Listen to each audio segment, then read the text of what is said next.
آج دانیال بہت خوش تھا کیونکہ وہ پوری جماعت میں اول آیا تھا۔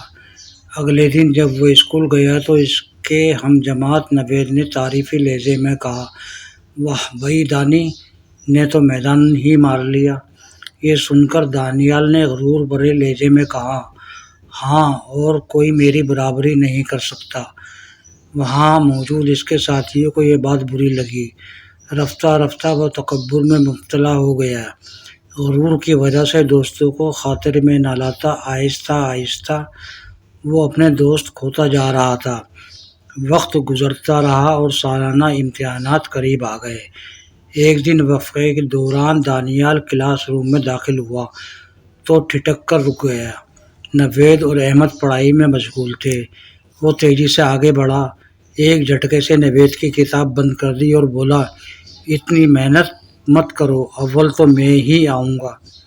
نوید اور احمد کو اس کی بدتمیزی پر غصہ تو آیا، لیکن انہوں نے مسئلیت سے کام لیا اور خاموش رہے۔ امتحانات کے دوران دانیال کے پرچے تو اس کے خیال میں بہت اچھے ہوئے، لیکن اسے بے چینی تھی۔ وہ پوری طرح مطمئن نہیں تھا۔ سالانہ امتحانات کے نتائج کا اعلان ہو رہا تھا۔ سوم افضل، دوم احمد اور اول نوید آیا تھا۔